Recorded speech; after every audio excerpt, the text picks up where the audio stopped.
Candace Herman, Swanger coach, and I am here at Greeneville Middle with lead teacher April Leonard, and she is going to tell us a little bit about their plan for school literacy and how that works with their overall plan for personalized learning. So, April, if you don't mind, will you tell us just a little bit about the plan itself? Of course. We've been very happy about our plan to try to bring in all subject areas, not just language arts. We wanted to make sure that literacy across the curriculum was happening, and so we chose to focus on building classroom libraries in all rooms, and to bring in more opportunities for students to read and build their capacity in all classrooms. Okay, and we've had this discussion. We're still actually awaiting some of the materials that are going to arrive, but April has been very diligent about the paperwork and also expediting distributing a lot of the information and a lot of the products themselves to different teachers. So do you want to talk to us about one or more of the products? If we mention the conference and maybe the books, but it's up to you, whichever you decide you want to address. The language arts teachers were able to attend the East Tennessee Literacy Conference and at Walter State.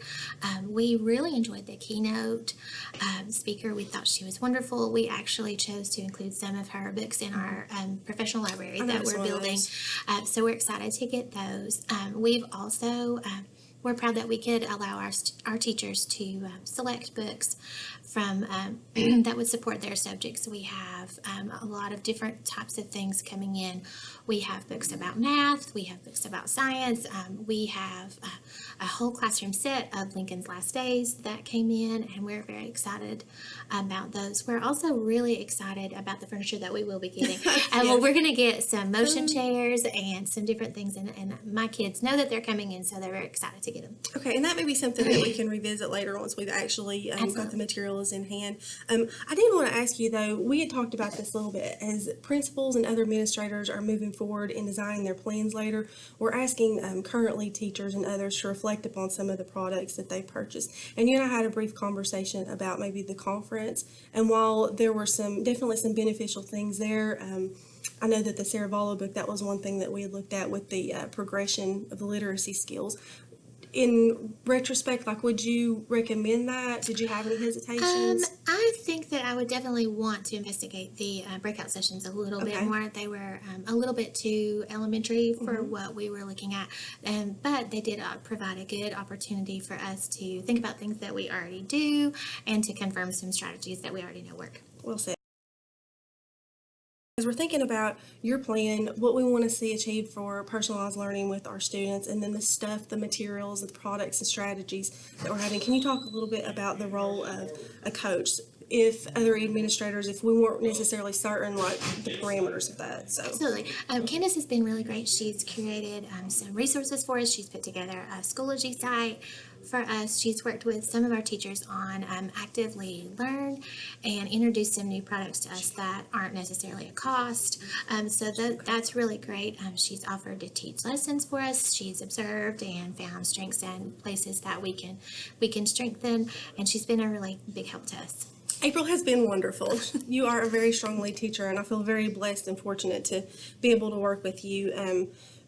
One of the things that April and I can work on, like she mentioned, with observations and feedbacks, again, she is very strong, like a lot of the teachers in her building. And so sometimes that gives us the opportunity as a coach, I have a little bit more flexibility in my schedule, so I can meet with some of these other teachers and then share other cool, effective things that April and other teachers are doing without them necessarily having to adjust their schedule necessarily. But once again, she's amazing. I'm really fortunate to be able to work with her. I can't say enough about this fine lady here.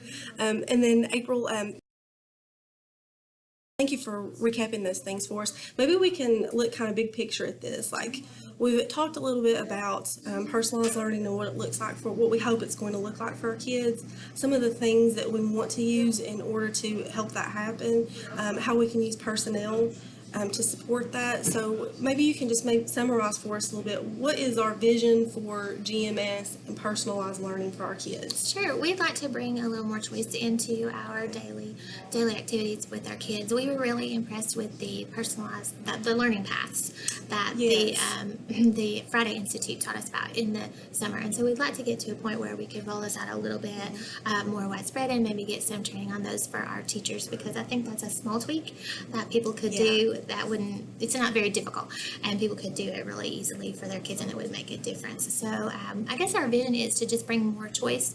We're hoping to do that through the books that we purchased, to support interest in choice, and maybe tweaking some lessons to include that as well. Okay, I really like that approach. So we probably want to try to build on the familiar. We're already doing a lot of the things that we say we want to do in our plan, and like you said, we're just making like those small adjustments for a lot of us, without overwhelming anyone with great big changes, because it can be quite overwhelming. And these people, classroom teachers, already working hard, overwhelmed, so we want to make sure that this is something achievable and purposeful as we work on this. And once again, I just want to sing her praises. She's amazing. I think most all of our lead teachers in our schools are doing a really strong job of trying to implement this program with fidelity, and we're really excited to see what the future holds for us. Thank you for our opportunity. Yes, thank you all.